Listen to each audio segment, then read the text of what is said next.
Dear students, നിങ്ങളെ college class എന്ന YouTube ചാനലിലേക്ക് സ്വാഗതം ചെയ്യുന്നു.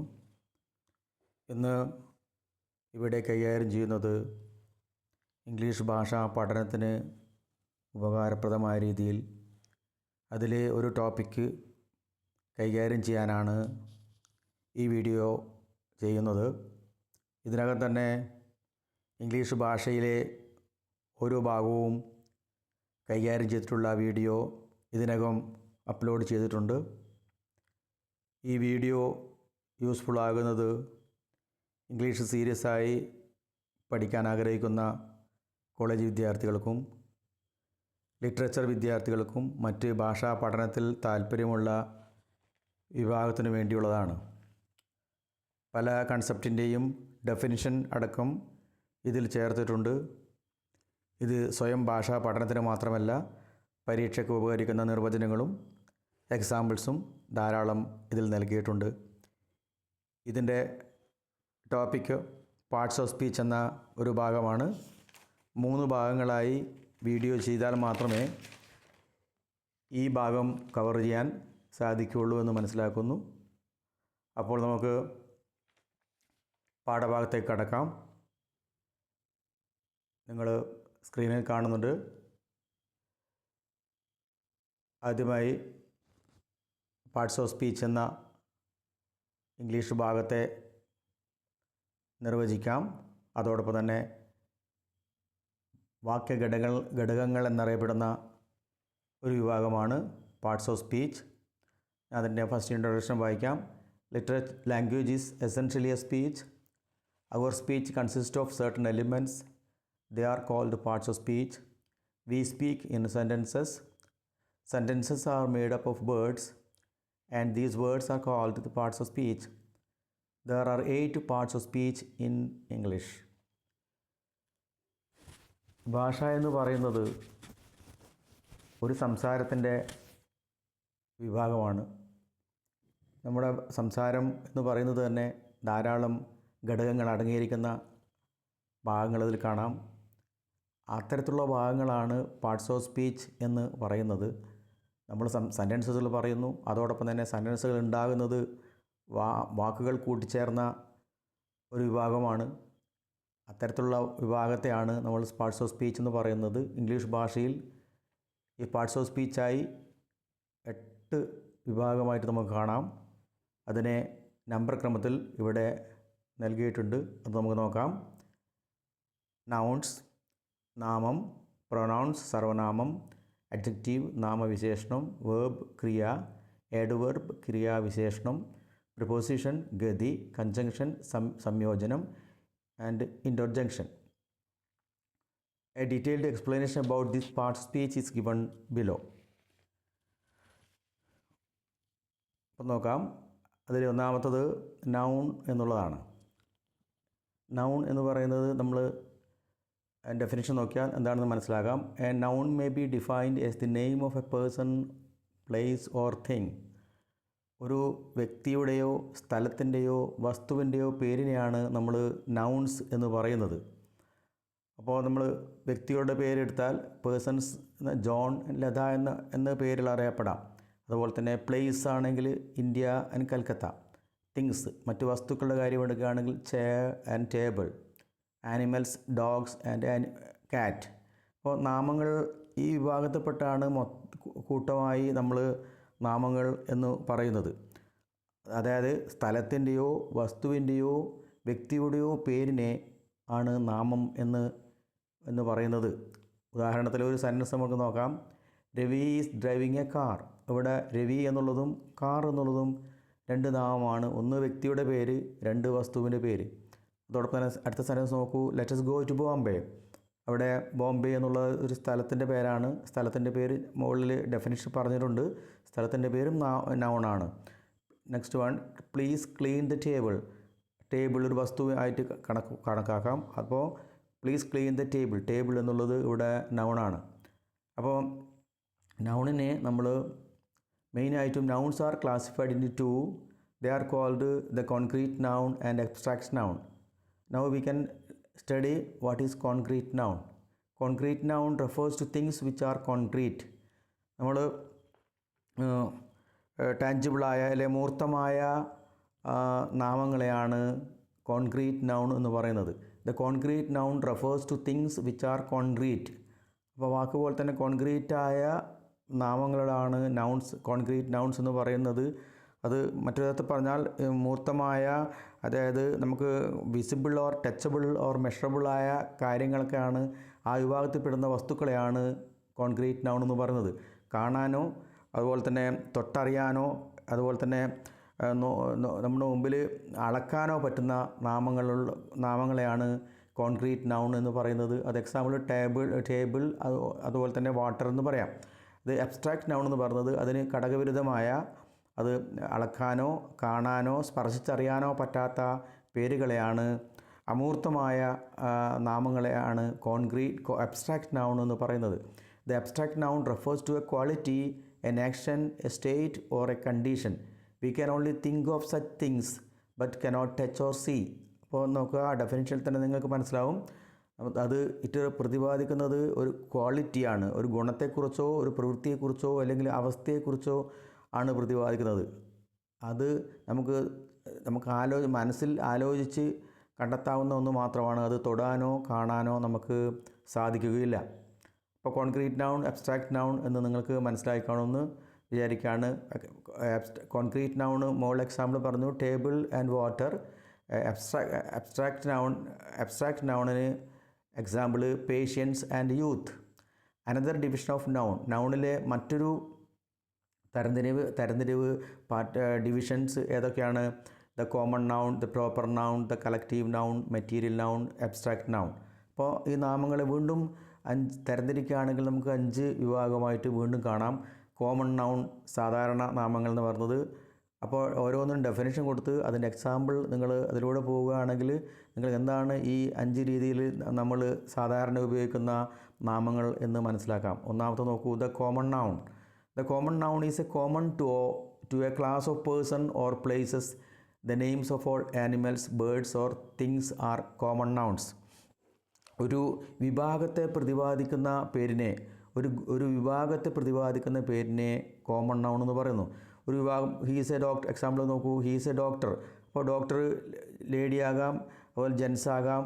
അപ്പോൾ ഡോക്ടർ എന്നുള്ള ഒരു നൗണ്, ഒരു ജോലിയെ കുറിക്കുന്ന ഒരു നാമമാണ് അത്. അതുകൊണ്ട് തന്നെ ഹീസ് എ ഡോക്ടർ എന്നുള്ളത് കോമണായ പറയാവുന്ന പേരാണ്, പൊതുവായിട്ട് പറയാവുന്ന പേരാണ്. Tiger is A cruel animal. അതുപോലെ തന്നെ ആനിമൽ, മൃഗങ്ങൾ, എന്ത് മൃഗങ്ങളാകാം, ആ മൃഗങ്ങളുടെ കൂട്ടത്തെ മൊത്തം പ്രതിപാദിക്കുന്ന ഒരു വേർഡാണ് ആനിമൽ. അതുപോലെ തന്നെ I live in A city. അപ്പോൾ സിറ്റി എന്നുള്ളതും അതൊരു നൗണാണ്, പൊതുവായി പറയുന്ന പേരാണ് നൗൺ. അപ്പോൾ കോമൺ നൗൺ എന്ന് ഇതോടുകൂടി നിങ്ങൾക്ക് മനസ്സിലായിട്ടുണ്ടാവുമെന്ന് വിചാരിക്കുകയാണ്.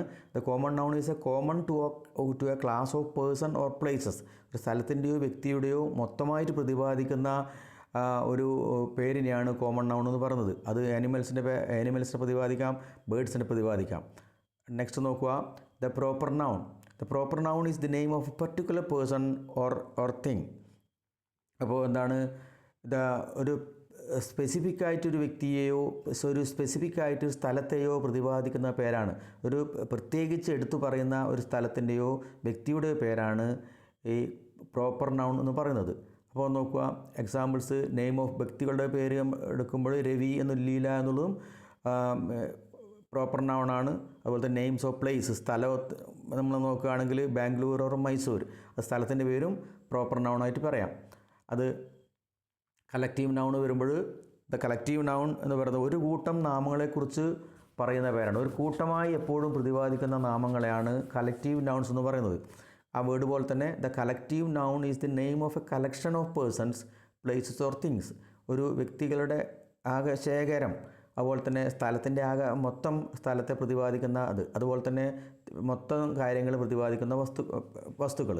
അപ്പോൾ നോക്കുക, എ ഗ്രൂപ്പ് ഓഫ് പീപ്പിൾ, ഒരു കൂട്ടം ജനങ്ങൾ. എ ഫ്ലോക്ക് ഓഫ് ഷീപ്സ്, ഒരു കൂട്ടം ഷീപ്സ്. അതുപോലെ തന്നെ എ ബഞ്ച് ഓഫ് കീസ്, ഒരു താക്കോൽ കൂട്ടം എന്നൊക്കെ പറയുന്ന ഗ്രൂപ്പായിട്ട് വരുന്ന വാക്കുകളെയാണ് കളക്റ്റീവ് നൗൺസ് എന്ന് പറയുന്നത്. നെക്സ്റ്റ് നോക്കാം, the material nouns.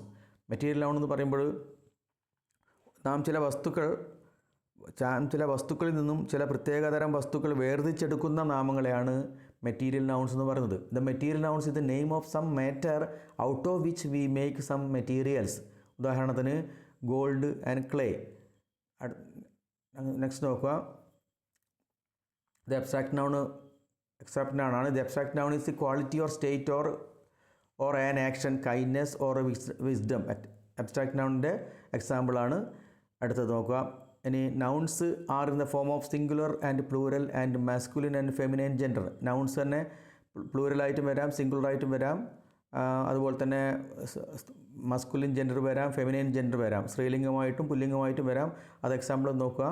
Woman and women, boy or girl, student or students. ഇതൊക്കെ നൗൺ സിംഗുലറും പ്ലൂറലും മസ്കുലിൻ ജെൻഡറും ഫെമിനൈൻ ജെൻഡറും വരുന്ന ഇതിൻ്റെ എക്സാമ്പിളാണ്.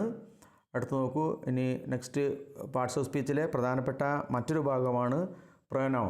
ഇന്നത്തെ ക്ലാസ്സിൽ നൗണും പ്രൊനൗണും മാത്രമേ നമ്മൾ ഡിസ്കഷൻ ചെയ്യുന്നുള്ളൂ. അപ്പോൾ നൗണിൻ്റെ പാർട്ടീഷൻ നമ്മൾ മുകളിൽ പറഞ്ഞു, അത് മനസ്സിലായിട്ടുണ്ടാവുമെന്ന് പ്രതീക്ഷിക്കുന്നു. നെക്സ്റ്റ് നോക്കുക. പ്രൊനൗൺസ് പറഞ്ഞത് സർവനാമങ്ങൾ എന്ന് പറയുന്നു.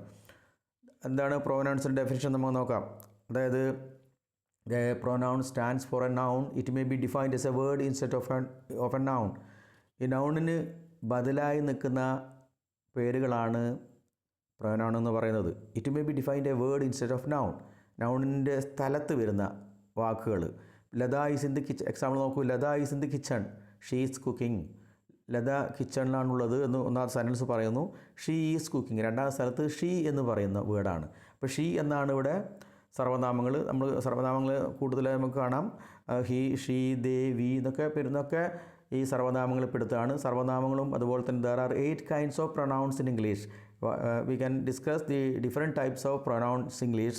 That pronouns are the personal pronouns, the reflexive pronouns, the emphatic pronoun, demonstrative pronoun, indefinite pronoun, the descriptive pronoun, relative pronoun and interrogative pronoun. We can one by one study the different types of pronoun with examples. അപ്പോൾ first നോക്കാം. What is personal pronoun. ആ personal pronoun എന്ന് പറയുന്നത് ആ വ്യക്തികളുമായി ബന്ധപ്പെട്ട പറയുന്ന പേരുകളെയാണ് personal pronoun എന്ന് പറയുന്നത്. She, he, they, we, you എന്നുള്ള എക്സാമ്പിൾ. അത് നമ്മൾ പറഞ്ഞ എക്സാമ്പിളിന് ശേഷം അവൾ എന്ന് അവൻ അങ്ങനെ സൂചിപ്പിക്കുന്ന വാക്കുകളാണ് പേഴ്സണൽ പ്രൊനൗൺസ് എന്ന് പറയുന്നത്. ഇനി റിഫ്ലെക്സീവ് പ്രൊനൗൺ നോക്കുക. The reflexive pronoun turns back upon the subject of the sentence, indicating that the action of a verb is performed by the subject on itself. It ends in self form like myself. അപ്പോൾ ഒരു പ്രവൃത്തി ചെയ്തത് അയാൾ തന്നെ അല്ലെ അവൻ തന്നെ എന്ന് സൂചിപ്പിക്കുന്ന വാക്കുകളാണ് റിഫ്ലെക്സീവ് പ്രൊനൗൺ എന്ന് പറയുന്നത്. പ്രവൃത്തി ചെയ്തത് അയാൾ തന്നെ എന്നും അവൻ തന്നെ എന്നും സൂചിപ്പിക്കുന്ന വാക്കുകളാണ് റിഫ്ലെക്സീവ് പ്രൊനൗൺ എന്ന് പറയുന്നത്. നോക്കുക. The reflexive pronoun turns back upon the subject of the sentence, indicating that the action of the verb is performed by the subject upon itself. It ends in self form like myself. അപ്പം myself പോലുള്ള self form ഉപയോഗിച്ചിട്ടാണ് ഈ reflexive pronoun കാണിക്കുന്നത്. Example നോക്കൂ. I made dinner myself. Here myself refers back to the subject I എന്നുള്ള സബ്ജക്റ്റിനെ stress ചെയ്ത് ഞാൻ തന്നെ എന്ന് പ്രതിപാദിക്കാൻ വേണ്ടിയാണ് മൈസെൽഫ് എന്ന റിഫ്ലെക്സീവ് പ്രൊനൗൺ ഇവിടെ ഉപയോഗിച്ചത്. അടുത്ത് നോക്കൂ. Emphatic pronoun. എംഫാറ്റിക് പ്രൊനൗൺ വരുന്നത് പ്രവൃത്തി ചെയ്തത് അവൻ തന്നെ എന്ന് ഉറപ്പിച്ച് പറയുന്ന അഥവാ ഊന്നി പറയുന്ന തരത്തിലുള്ള വാക്കുകളെയാണ് എംഫാറ്റിക് പ്രൊനൗൺ എന്ന് പറയുന്നത്.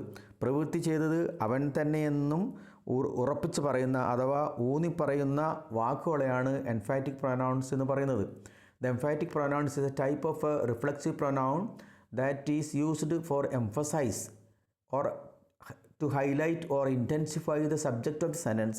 It includes myself, yourself, etc. Next example നോക്കൂ. I did it myself. Here myself emphasize that I did it without anybody's help. ആരുടെയും സഹായമില്ലാതെ ഞാൻ ചെയ്തു എന്ന് ഞാൻ തന്നെ എന്ന് ഉറപ്പിച്ച് പറയുന്ന വാക്കാണ് മൈസെൽഫ്. അതാണ് emphatic pronoun.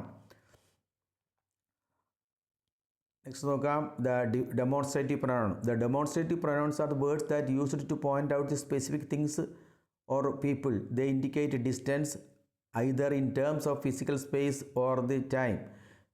The main such pronouns are this or that or these. നോക്കുക, ഡെമോൺസ്ട്രേറ്റീവ് പ്രൊനൗൺ എന്ന് പറഞ്ഞാൽ ഒരു പ്രത്യേക വസ്തുവിനെയോ എടുത്തു കാണിക്കാൻ സൂചിപ്പിക്കുന്ന വാക്കുകളാണ് ഡെമോൺസ്ട്രേറ്റീവ്. ഒരു പ്രത്യേക വസ്തുക്കളെയോ വ്യക്തികളെയോ എടുത്തു കാണിക്കാൻ സൂചിപ്പിക്കാൻ ഉപയോഗിക്കുന്ന വാക്കുകളാണ് ഡെമോൺസ്ട്രേറ്റീവ് പ്രൊനൗൺ എന്ന് പറയുന്നത്. The demonstrative pronouns are words that used to point the specific things or people. അത് നോക്കിയാൽ മനസ്സിലാവും. പ്രത്യേക വസ്തുക്കളെയും ഒരു പ്രത്യേക വ്യക്തികളെയും എടുത്തു കാണിക്കുന്ന സൂചിപ്പിക്കാൻ ഉപയോഗിക്കുന്ന വാക്കുകളാണ് demonstrative pronoun. They indicate distance either in terms of physical space or time. The main such pronouns are, അതിന് സൂചിപ്പിക്കുന്ന പ്രധാനപ്പെട്ട സർവനാമങ്ങൾ എന്ന് പറയുന്നത് ദാറ്റ്, ദിസ്, ദോസ്, ദീസ് എന്ന് പറയുന്ന വാക്കുകളാണ്. Example, this is my favourite book. Here this refers to a singular noun that is closed in distance or time. അത് ഇത് എന്നുള്ള വാക്കാണ് ഈ നമ്മളിവിടെ ഡെമോൺസ്ട്രേറ്റീവ് പ്രൊനൗൺ കൊണ്ട് സൂചിപ്പിച്ചത്. നോക്കുക, ഇൻഡെഫിനിറ്റ് പ്രൊനൗൺ. ഇൻഡെഫിനിറ്റ് പ്രൊനൗൺ എന്താണ്? The indefinite pronouns are pronouns that refer to a specific person or things. It does not point out to any particular individual or object.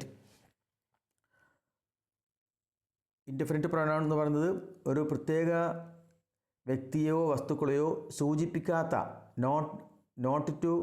Non specific person. It does not point out to any particular individual or object. ഒരു പ്രത്യേക വ്യക്തിയോ വസ്തുക്കളെയോ സൂചിപ്പിക്കാതെ പൊതുവായി ഒരു വിഭാഗത്തെ സൂചിപ്പിക്കുന്ന വാക്കുകളാണ് indefinite pronoun എന്ന് പറയുന്നത്.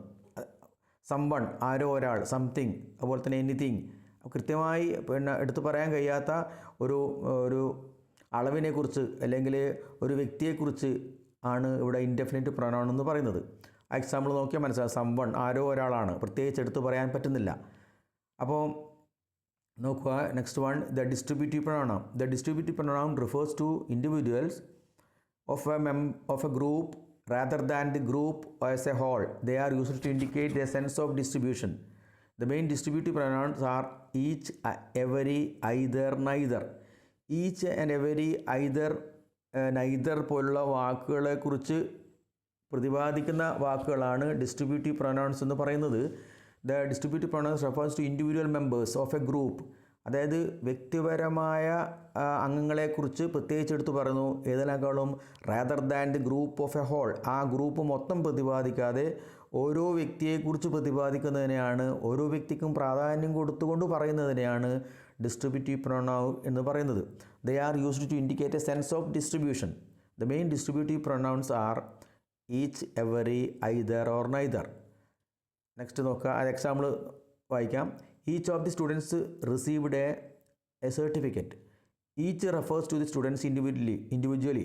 ഇവിടെ ഈച്ച് എന്ന വേർഡ് ഒരു വ്യക്തിപരമായി ഒരു വ്യക്തിയെക്കുറിച്ച് മാത്രം പ്രതിപാദിക്കുന്നതുകൊണ്ട് തന്നെ അതാണ് ഇവിടെ ആ സെൻറ്റൻസിൽ ഈച്ച് എന്ന വേർഡ് ഒരു ഡിസ്ട്രിബ്യൂട്ടീവ് പ്രൊനൗണായി നമുക്ക് കാണുന്നത്. ഈച്ച് ഓഫ് ദി സ്റ്റുഡൻസ്, ഓരോ വിദ്യാർത്ഥികൾക്കും സർട്ടിഫിക്കറ്റ് ലഭിച്ചു എന്നുള്ളത്. Next one, the relative pronoun. The relative pronoun is a word that introduces a relative clause connecting it to a noun or pronoun in the main clause. Common relative pronouns are who, whom, whose, which, that.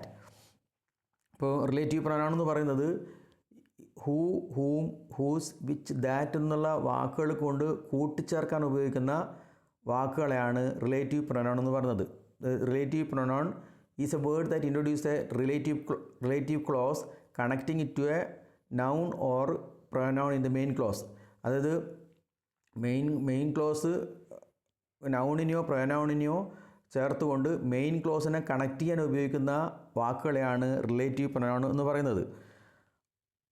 അതായത് നാമത്തെയോ സർവനാമത്തെയോ പ്രധാന വാചകങ്ങളുമായി കൂട്ടിച്ചേർക്കാൻ ഉപയോഗിക്കുന്ന വാക്കുകളാണ് relative pronoun എന്ന് പറയുന്നത്. Who, ഹൂം, whose, which, that എന്ന വാക്കുകൾ കൂടി ചേർത്തുകൊണ്ടാണ് ആ സെൻറ്റൻസുകൾ മെയിൻ ക്ലോസും അതുപോലെ തന്നെ നൗണോർ പ്രൊനൗണിനെ നമ്മൾ കണക്ട് ചെയ്യുന്നത്. നെക്സ്റ്റ് നോക്കാം. The book that you lent me was fascinating. Example നോക്കൂ. The book that you lent me was fascinating. The that എന്ന വേർഡ് വെച്ചുകൊണ്ടാണ് ഇവിടെ റിലേറ്റീവ് പ്രൊനൗൺ ഇവിടെ കാണിച്ചിരിക്കുന്നത് the book that you lent me was fascinating. നിങ്ങൾ എനിക്ക് തന്ന ബുക്ക് വളരെ ഇൻട്രസ്റ്റിംഗ് ആയിരുന്നു, വളരെ റീഡബിൾ ആയിരുന്നു എന്നുള്ളത് പറയുകയാണ്. അപ്പോൾ the book that you lent me was fascinating. Last one the interrogative pronoun. Interrogative pronoun പറയുന്നത് തന്നെ നമുക്കറിയാം ഇൻറ്ററോഗേഷൻ ക്വസ്റ്റ്യൻ ആണ്. അപ്പോൾ ഇൻറ്ററോഗേറ്റീവ് പ്രൊനൗൺ ചോദ്യരൂപത്തിലുള്ള പ്രൊനൗൺ ആണ് ഇവിടെ വരുന്നത്. Interrogative pronouns are pronouns to ask a question. ഒരു ചോദ്യം ചോദിക്കാൻ ഉപയോഗിക്കുന്ന പ്രൊനൗൺ ആണ് interrogative pronoun. They help to enquire about the people,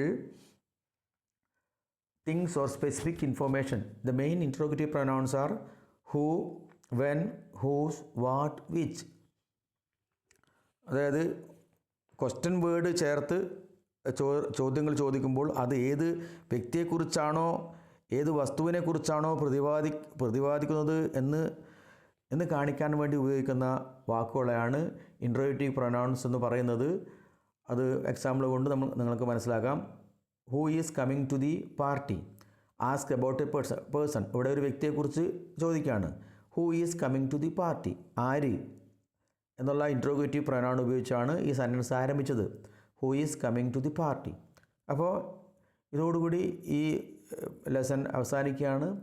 ഇവിടെ പ്രതിപാദിച്ചത് 2 ടൈറ്റിൽ മാത്രമാണ്. ഒന്ന് നൗണും അതുപോലെ തന്നെ പ്രൊനൗണും. വരുന്ന വീഡിയോകളിൽ ഈ പാർട്സ് ഓഫ് സ്പീച്ചിൻ്റെ മറ്റ് 6 ഭാഗങ്ങൾ കൂടി പ്രതിപാദിക്കും. ഇത് നിങ്ങൾക്ക് മനസ്സിലായിട്ടുണ്ടെന്ന് വിചാരിക്കുകയാണ്. അപ്പോൾ ഇത് മനസ്സിലായിട്ടുണ്ടെങ്കിൽ ഈ ചാനൽ നിങ്ങൾ ഇതുവരെ സബ്സ്ക്രൈബ് ചെയ്യാത്തവരാണെങ്കിൽ സബ്സ്ക്രൈബ് ചെയ്യുക. അതുപോലെ തന്നെ കമൻറ്റ് പറയുക, നിങ്ങളുടെ വലിയൊരു അഭിപ്രായങ്ങൾ രേഖപ്പെടുത്തുക. അതുപോലെ തന്നെ ഷെയർ ചെയ്യുക, ലൈക്ക് ചെയ്യുക. ഇതോടുകൂടി ഈ ക്ലാസ് ഇവിടെ വൈൻഡപ്പ് ചെയ്യാണ്. ഒരിക്കൽ കൂടി നന്ദി പറഞ്ഞുകൊണ്ട് ഈ ക്ലാസ് ഇവിടെ നിർത്തുന്നു. Thank you.